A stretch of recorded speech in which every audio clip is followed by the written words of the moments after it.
wish the rain didn't rain so we could go pulling today. Interview. Owen. Owen Hildenbrand. What year are you, and how long have you been involved in Cal Poly Tractable? And what are the plans for this tractor in this upcoming season? So I'm a second year at Cal Poly, and I've been involved in Tractable since I've been at Cal Poly. Okay. So for this tractor, we'd really like to get new headers made. Right. All mismatched and such right now. How long have the headers been distorted? Pretty much the whole time I've been here. Okay. That's when they about started to fall apart, because there's two different sets on this tractor. Okay. They're both about 20 years old. So that's what the main goal is. As an improvement for this tractor is to get some new headers made and put new headers on this thing so it looks good again. Okay. And talk to me, this is a carbureted, supercharged V12, right? Yes, so it's carbureted, and then it goes through a centrifugal supercharger, which is this round part behind the carburetor. And then, so it's a V12, 1710 cubic inches. Right. Big one pistons. And this motor was in another tractor before, correct? I believe so, yes. I am foggy on those details, but I'm pretty sure it was in another tractor before this one. Okay.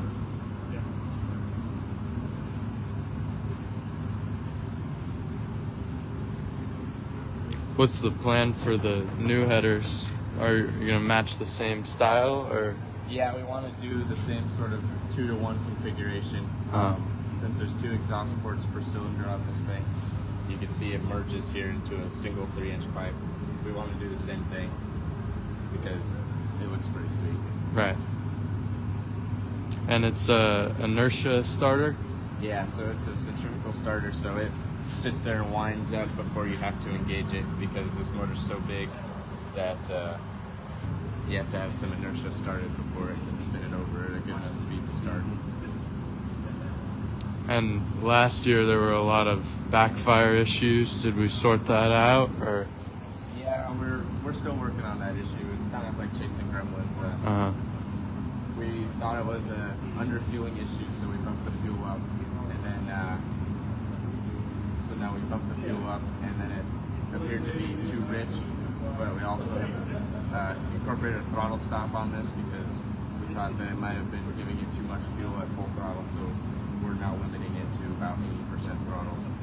And how many times have you driven this tractor? I've driven this tractor 3 times. 3 times. So that means I'm about due to run this one. Yeah. So.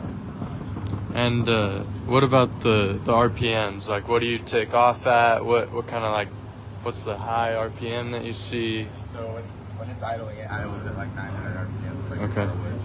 And the clutch starts to engage at about 12 or 1300 RPMs. Okay.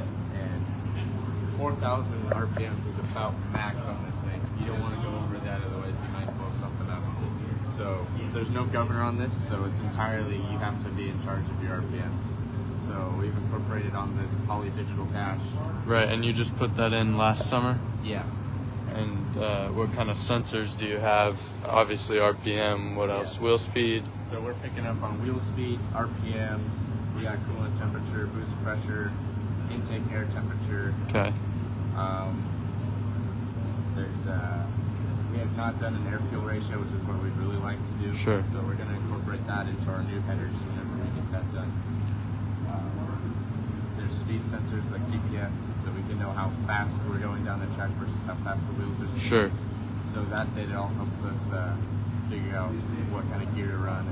And Have you made any adjustments based on the data? Like you said, gear. Like, have you really gotten to utilize it? Like, make changes? We haven't used that stuff too much yet. We've mostly been using it to data log and fix our issues with the motor running. So we've been able to figure out that Right. we needed to limit our throttle to 80% because of the data logger. And how many different gears do you have in the transmission?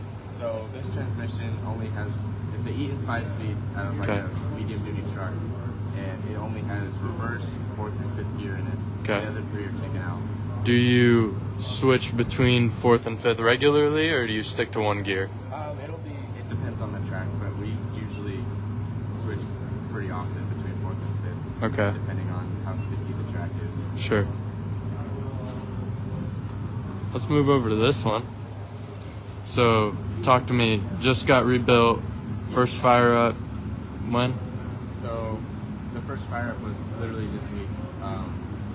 We've been working to put these engines back in here and get it back together since about spring break, which for us was about 2 weeks ago. Yeah, so there's 565 Chevy big blocks with 71 blowers on them. And 17 amp mags, ethanol injected. Yep. And, yeah, they should be making about 1,500 horsepower a piece. Okay. And we're still just we're getting all the bugs worked out. One of these engines are a little lean right now, but yeah. That we can't fix.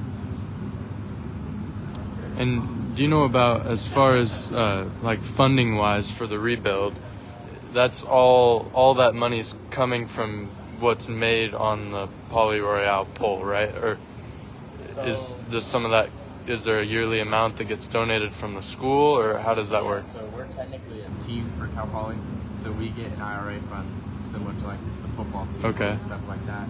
And that money is what goes towards the oil for the tractors, the fuel for the tractors, hauling the tractors, and maintaining the tractors to and from the poles. That is separate funding from what the club does, which is putting on our own pole here at Cal Poly. And all of that money goes towards the scholarships for the students in the club. Okay. So, yeah, technically this budget that we use to get these motors rebuilt is different from, say, the budget that we use to put on our own pool and for the scholarships for the students. Okay, sure. And for if people want to support, you can email and possibly buy a t-shirt or a hat. Yeah, so we're going to be working on putting an online store to sell all of our stuff on. Okay. That's still in early development, but yeah, we're always open for donations. You can reach out to the email, which is tractorpool@calpoly.edu. Okay. And this is Owen Murphy. Owen, have you driven any of these tractors before? No, I'm actually new to pulling. I didn't know anything about pulling until I came to Cal Poly, and now since I met the Massetti family, kind of got into it. I will actually be driving May 10th in Chowchilla. This tractor right here. This tractor. This is the starter tractor. And once you've done this 3 times, like Owen was saying, you get a move to Poly Thunder. Owen, have you driven Poly Thunder yet? No, I have not driven Poly Thunder yet, but I'm next in line. I'm going to be driving the same night as he is. In Chowchilla. Okay, so both Owens. Owen Square driving in Chowchilla for Cal Poly. So. And that's May 10th. Are you going to make it to Dixon May 11th? Yes, Is that the plan? Okay. There'll be new drivers that night. Okay. All right. And next weekend is Tulare, correct? Both tractors going to be there? Hopefully, yeah. That was kind of a last minute deal. We didn't really know about that till about a week ago, but I think we're going to make it to it. Okay, Trevor Massetti, talk to me. What are we working on here? Okay, so after first fire up, check the filters, make sure everything's okay. And are we going to get to see a real test run moving the tractors, bringing them up in RPMs later today? Or okay. So they're 565 Chevrolets, 1071 blowers, freshly rebuilt.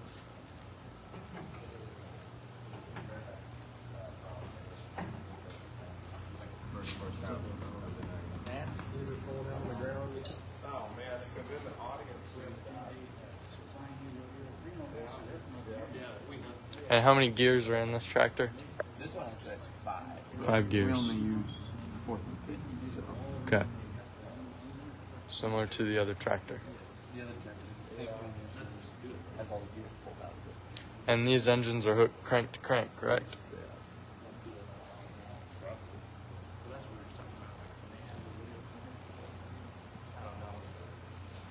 How about maintenance? How often, like after each pull, are we running the valves? What do you go through after every pull? They get back in the shop. What's the game plan? Usually get back in the shop that night. We gotta unload them because of our shop situation. We gotta unload them, tuck them back in the corner here, put the trailers away so that everybody can still get around and do the things that they need to do on the school ramp here. And then usually that next day or next week at some point, come in, drop the oil out of it, drop the filters out of it, check everything, run the valves, put fresh stuff back in it, start it back up, and then we'll leave it till next pull and then start it up, make sure it drives, check timing on everything, and then we're good to go. What kind of valve lash do you go for? We've set it at 20 thou. 20 thou. Okay. And how many shops are there? This is the Bray ramp, right? So it's all bioresource, agricultural engineering. Yes. The bread shop is split into technically 7 shops. So shop 1 is all woodworking stuff. Okay. That's where you take your basic shop safety class. And then shop 2 is our water lab, which is it's basically just a classroom, but it is all irrigation focused. So we learn about pumps, wells, sprinklers, anything irrigation. Okay. We learn about. Shop 3 is all computer stuff, so it's all it's just a computer lab basically, but that's where we learn how to code and we learn basic computer data acquisition stuff. Shop 4 is all bioresource stuff. Okay.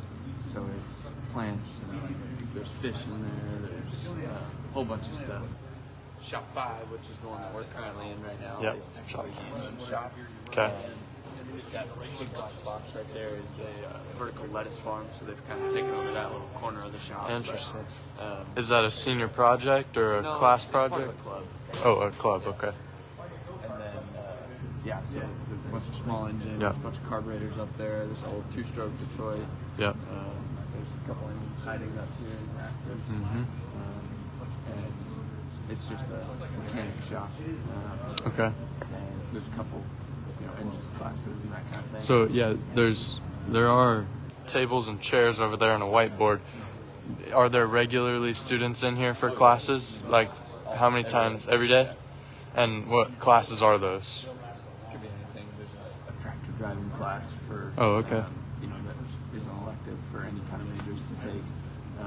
There's the engines class, like I was talking about. There's some more advanced, like force analysis classes for trainers, and you just figure out how to distribute the right load and all that kind of stuff. And then Shop 6, which is directly next door to us, and Shop 7 are kind of one and the same, and they're both just fabrication shops. Okay. Shop 6 is more for tends to be more for dirty, grinding and welding and that kind of thing.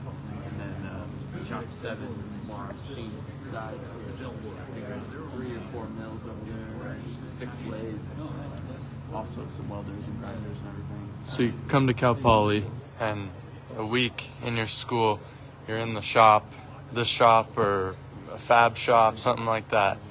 How many times as a Bray major? As much as you can be. I mean, Are the shops open for people to come in? shop is Okay. always open on the weekdays. Is that only Bray majors and ag majors that can come in, or? No, but it is pretty much reserved for Bray and Bray and ASM major. And just because if you open it up to everybody, Safety concern and that kind of.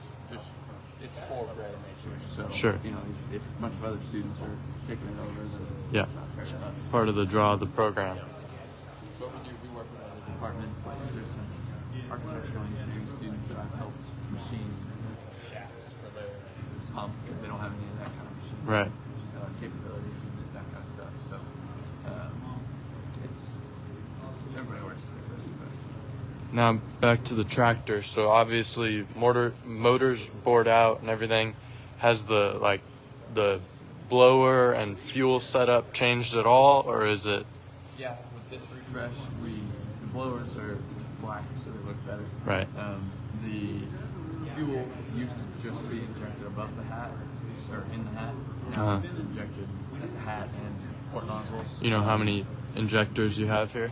There's 8 for each motor. Or, 8. I'm sorry, 8 for each side of the motor.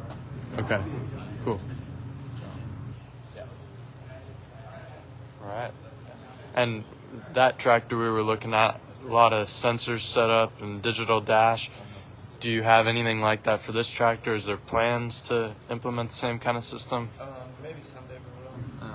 Okay. Right now, we just kind of wanted to get it dialed in the way it Right, is. fresh setup. Yeah, make it run good. But maybe we just someday we'll put something like that on it. Okay. And I was talking to Owen over there about the digital setup. So you guys, you can take that data, put it on a laptop, go through each individual sensor, and Yeah, it's kind of just like you can see on the tractor, it's a data logger or anything like that. And I think that's kind of what it's made for. But you can plug in a little USB drive to your computer, and then you can see a graph of, you know, I have sensors on each tire for wheel speed, and then RPM, obviously, fuel pressure, you know, coolant, boost, everything. So you can look at all that and see what happens and how fast you were going, GPS speed, all that kind of stuff. So it's a good learning tool for sure. and do you overlay that data with like seconds for the pull or distance? Like, can you track it that accurately? Like at 100 feet, we had this amount of boost pressure. Like what kind of, how far can you go in depth? We're still relatively new to that system, so Okay. we haven't gotten that far, but I'm sure there is a way to do it.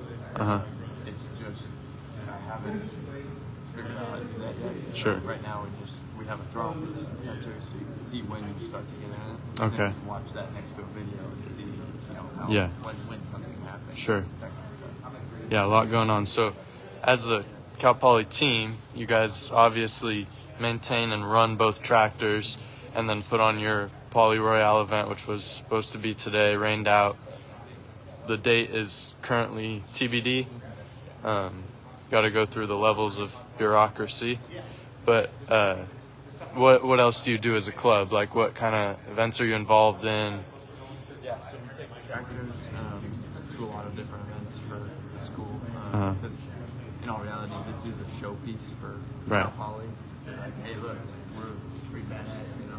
Yeah, for sure. But like this last weekend, we took it, or on Thursday, we took it to Farmers Market, which is downtown. Okay. And it's, you know, it's part of open house for Cal Poly this weekend, but we were able to start the tractors downtown and get a whole crowd of people around it, tell them all about the poll that getting canceled. But the other thing about the poll is that it raises scholarships money, or all of the money that we raise goes towards scholarships.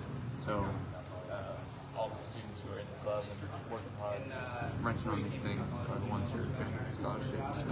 The people who have been out there for the last 2 weeks losing sleep, you know, falling behind on homework, trying to set up bleachers for this event, even though it got rained out, we're going to give out as many scholarships as we can with the money we raised. So, Very cool. And a lot of people have a certain stigma around California and the emissions requirements and the banning of small engines. Do you guys, as a school or as a club, deal with some kind of repercussion, like, you know, people saying that you shouldn't be running these, or like? I mean, yeah, you're going to have that anywhere. Right. But Cal Poly is a fairly liberal school, so, you know, I've heard stories from the past where they've had diesels here and somebody called and complained to whoever about it. We don't do anything in this department. Everybody's pretty much alike in this department. Yeah. So, And you could see the good it's doing, bringing all these people together and learning, and I'm sure a lot of people benefit from it. and that's the coolest part for me is that I grew up in pulling. Right. As most people do, but it, you know, a lot of people don't get to do that, or will never, you know, they are just people who sit in the stands and go to these shows and just get to watch, and it's cool, but I get to put those people in the seat and, you know, watch them get addicted to it like we all are, so it's a pretty neat thing. Is it pretty common for Cal Poly graduates to become tractor pullers, build their own tractors and trucks? There's on the West Coast, there's I think 5 different tractors that pull regularly that have been built in these shops. Very cool. That were senior projects or just were senior, ended up building that later or whatever. And the school kind of encourages that, like that's your senior project. You come to Cal Poly, you go through 4 years of school, and then you get to build a tractor on your way out. Is that kind of the routine, or? It's been a long time since it's been done. Okay. It's mostly the senior projects we get over here. There's a lot of trailers. And, it could be a flatbed trailer used for anything. Or this year there's a couple service trailers being built. So it's a busy. Sure. What about your senior project? Do you have any plans? Or are you gonna do something involving tractors, or what's the? I would rather do that than some random project that I get assigned. So Sure. We will see what I can come up with. But, And for the senior project, do you report on it? What's the process like there? Like, is there a advisor that you have? Yeah, so obviously I have not done it yet. I'm third year, but from what I know, there's an advisor to the club, to the project, and you come up with a project. It's your own personal project. It's all about come up with funding, do it that way, and then so I think at the end the goal is to have a report on that product being something that can be produced. Not mass production, but produced in order to sell. Sure, how it relates back to the real world. Yeah. So it's not just a custom one-off thing is the goal. But, Speaking of that, let's go to what you've kind of got out of the club, and like in terms of translating this to a job or a real world situation. Like what are some things you've learned? I mean, obviously you're involved in the social aspect of the team, but also the mechanical. What's your big takeaways from the club? everything. I mean, the mechanical side, obviously, you get to wrench on these things, and like I said, I grew up with it, so I've been doing it for a long time. But a lot of people are not, and that's a skill that you learn. Just knowing how a valve train works and how to adjust it is something that very few people know how to do in this world. So that's one thing. The social side is 100% a big part of it. Doing interviews and talking to people at farmers markets. And, people ask questions about this tractor, and you just gotta. You don't have to, but it's good to memorize the history of the club and all that kind of stuff, and figure out, what. Some people know certain things, and you pick that up and you lock it in. Sure. Something like that.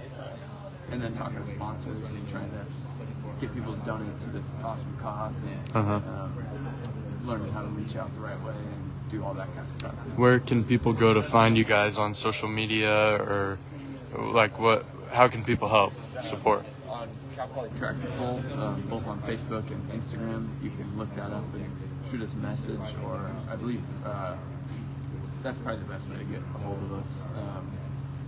And yeah, like I said, all the donations go to scholarships for Cal Poly students who are in the club and involved in it.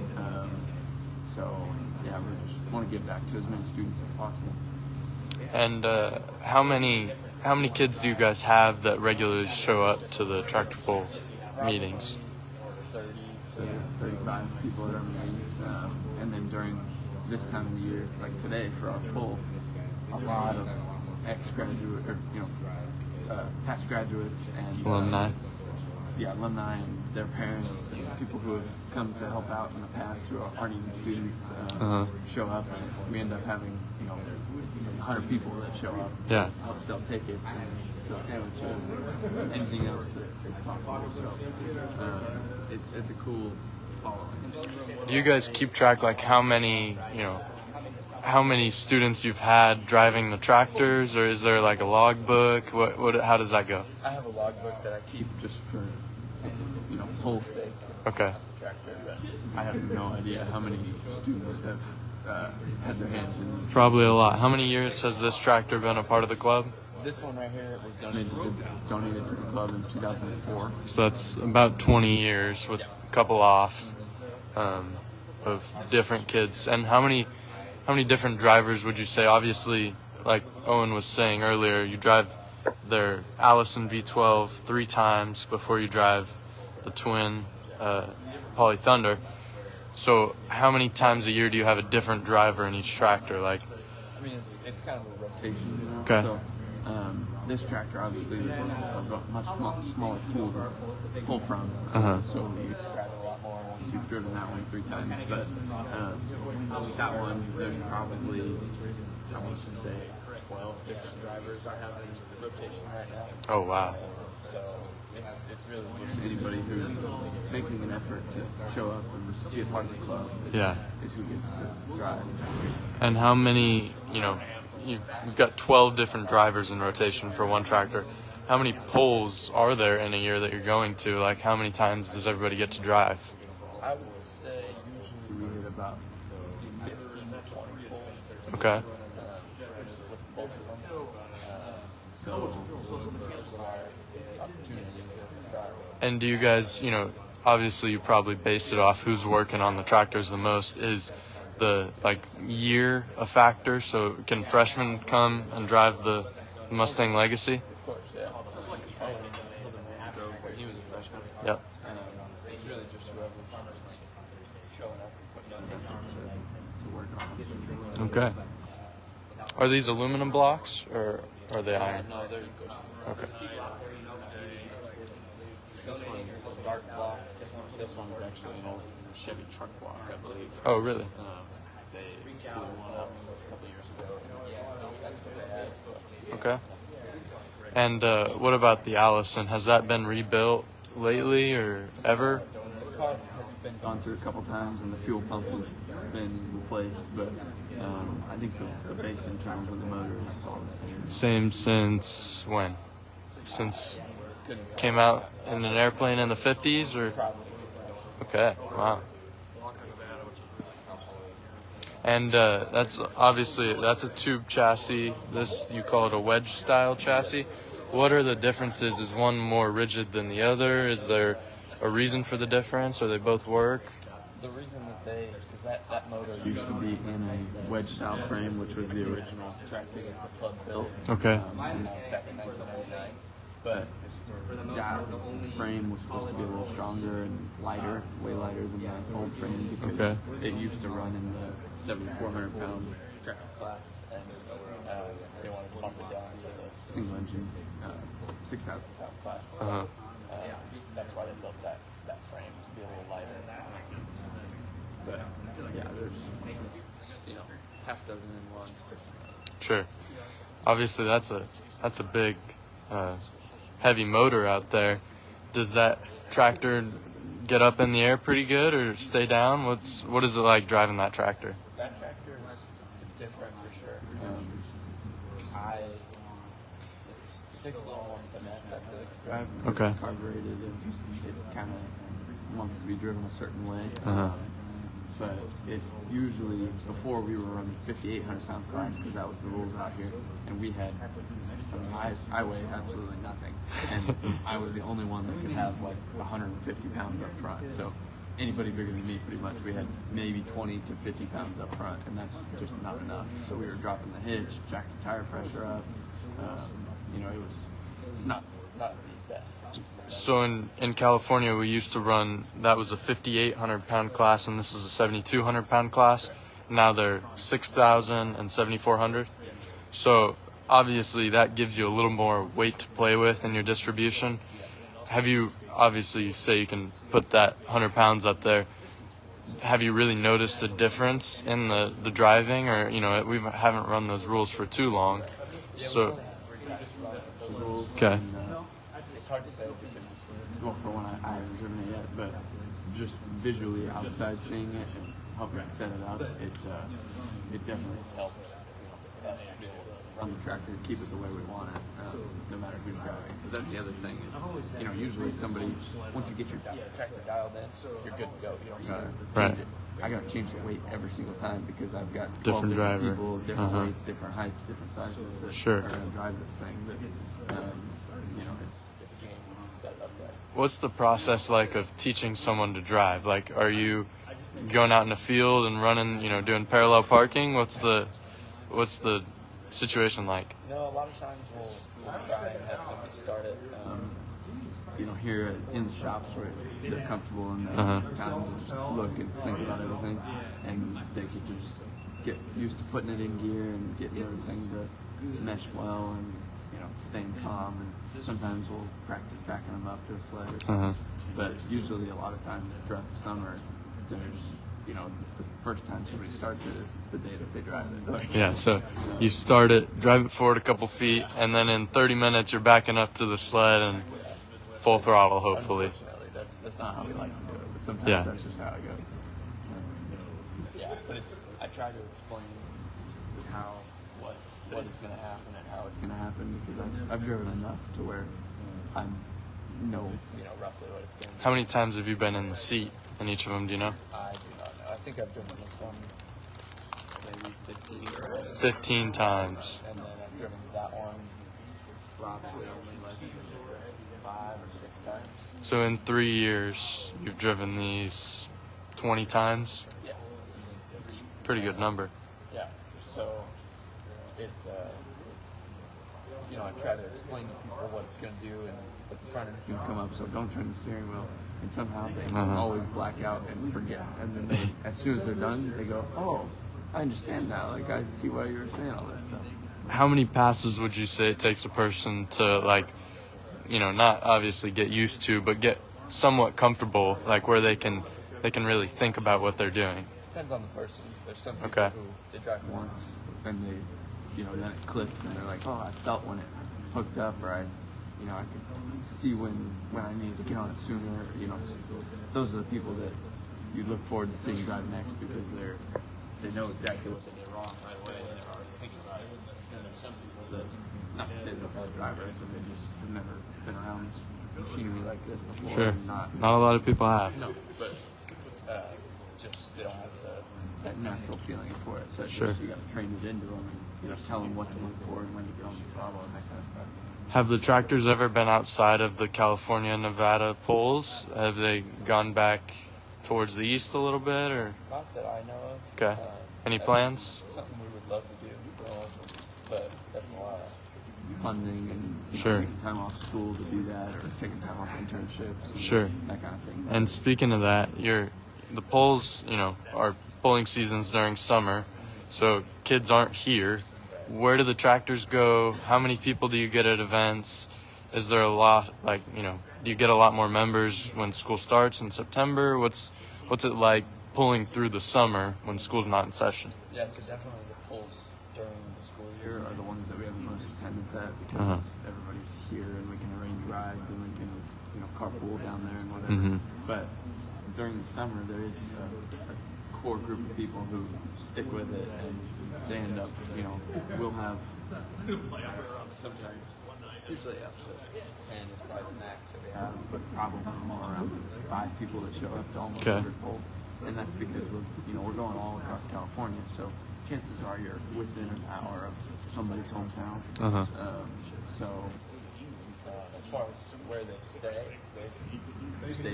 everywhere under the sun. It's usually up to a team president to house them, whether that means staying here for the summer and getting an internship here so that you can keep them in the shops, or take them to your own shop and working on stuff there.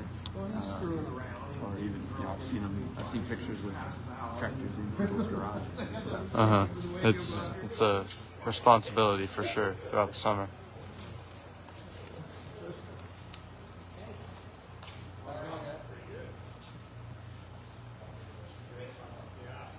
All right.